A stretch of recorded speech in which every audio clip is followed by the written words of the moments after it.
নাতি কিন্তু আমারে টানছে, এই দেখো জামা ধরে, দেখে নাও দেখে নাও।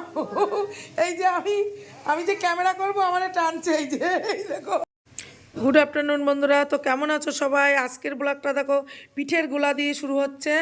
তো পিঠের গোলা দিয়ে এই যে শুরু করছি। দিদি এই যে কালকে রাতে কটা পিঠে করেছিল, আজকে আবার এই যে দেখো গোলানো শুরু করে দিয়েছে, রান্না হতে না হতে। তো কি জানি না কি পিঠে হবে, আমি কিন্তু এখনো বুঝতে পারছি না কিছু। তো তোমরা দেখতে থাকো যে কি পিঠে হয়। আর এই একজন দেখো ঠান্ডাতে কিন্তু বিছনার থেকে উঠতে পারিনি এতক্ষণ ধরে। এই যে এখন কোনো রকম উঠে একটু হাঁটাহাঁটি করছে। আজকে প্রচণ্ড হাওয়া দিচ্ছে আর এত ঠান্ডা, কিন্তু ঠান্ডাতে বলছে আমি যে কি অবস্থা, এই যে কী করে বের হবো আমি বাইরে। তা অনেক কষ্ট মষ্ট করে বেরিয়েছে, মানে এত ঠান্ডা।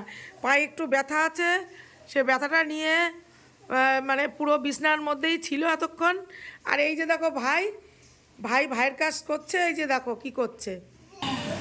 আর এদিকে রান্না বান্না চলছে, এই যে মেয়ে রান্না করছে, এই যে মাছের ঝোল হচ্ছে এখানে। তো এখানে দেখো, আর এই যে নাতি কিন্তু আমারে টানছে, এই দেখো জামা ধরে, দেখে নাও দেখে নাও। এই যে আমি যে ক্যামেরা করব আমারে টানছে, এই দেখো নাতি আমারে টেনে নিয়ে যাচ্ছে। ক্যামেরা করার সময় আছে কি? তো দেখে বলো বন্ধুরা। আর এই দেখো এটা কি মাছ বলো? এটা হলো ভাঙন মাছ।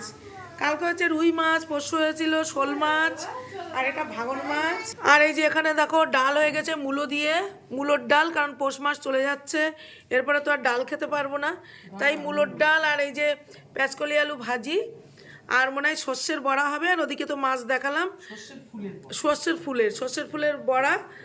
আর এই যে এইটা আমার দিদি রান্না করেছে, মূলোর ডাল, আর এই যে পেঁচকলি আলু ভাজি। আর এখন এই যে দেখালাম যে পিঠের জন্য গোলা শুরু করে দিয়েছে।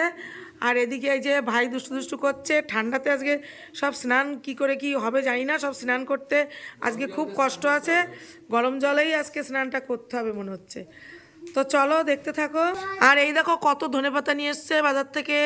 এরকম এই ধনেপাতার মানে একদিন বড়া খেয়েছে শালির হাতে, খেয়ে লোভ লেগে গেছে, বলছে এখন শুধু ধনেপাতার বড়া খেতে চাইছে। তো দেখা যাক বিকেলবেলা কিছু হয় নাকি একটু বাজারেও যাওয়ার কথা। এবার দেখো আমরা সব খেতে বসে গেছি, আমি দিদি আর আমার মেয়ে। আমরা খেতে বসে, এই যে আমার ভাত, আর এই যে দিদি খাচ্ছে, আর জাম্বু আসছে, জাম্বু খাবে। তো আমরা চারজন বসে গেছি, আর আমার হাজব্যান্ড খেয়ে দিয়ে চলে গেছে। তো এখন এই যে মূলার ডাল মেয়ে তুলছে খাবে, আর ভাঙন মাছের ঝোল তো দেখলে ওখানে গামলা ধরে আনা। আর আমার হাজব্যান্ড তো আগে খেয়ে গেছে, তো এখন আমরা খাওয়া দাওয়া করবো। সব খেয়ে দে এবার দিদি একটু বিকালে সন্ধ্যার দিকে পিঠে করবে। তাই এই যে খাওয়া দাওয়া হয়ে গেছে, এখন এই দিদি জাম্বু শুয়ে কথা বলছে, রেস্ট করছে। শীতে সব তাড়াতাড়ি করে কম্বলের নিচে চলে যাচ্ছে, মোটামুটি কোনো কথা নেই, কাজকর্ম একটু শেষ হলেই সব কম্বলের নিচে যাচ্ছে।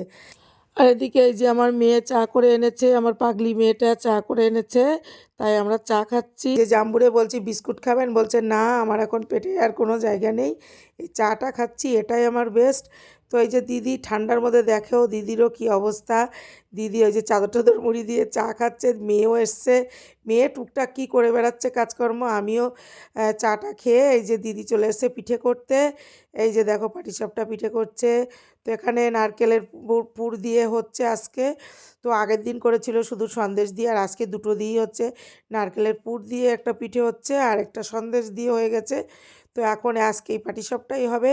তেলের পিঠে হয়তো হতে পারে, তেলের পিঠেটা বলতে পারছি না, বলছে তেলের পিঠে সময় থাকলে করব, নাহলে কালকে সকালে করবে। তো মনে হচ্ছে আজকে আর হবে না, এই পিঠেগুলো হওয়ার পরে অনেকটাই রাত হয়ে যাচ্ছে আস্তে আস্তে। তো তেলের পিঠেটা কালকে সকালে হবে। তো আজকে এই পাটিসাপটাই হবে। তো চলো ভিডিওটা আর বেশি বড় করব না। ভিডিওটা যদি ভালো লাগে তোমরা একটা লাইক কমেন্ট শেয়ার করে দিও। আর দেখো এই যে পিঠে চলে এসছে, তো দেখতে থাকো। সন্দেশের ক্ষীরের পাটিসাপটা, সন্দেশ সন্দেশ দিয়ে ক্ষীর দিয়ে, এটা পাটিসাপটা। এটা হচ্ছে নারকেলের পুরের পাটিসাপটা। তো এই দেখো এই যে আমার ফাইনাল লুক। তো পিঠেগুলো কিন্তু খেতেও অসাধারণ, দেখতেও অসাধারণ। তো ভালো লাগলে তোমরাও এভাবে বানিয়ে খেও। সবাইকে টাটা বাই।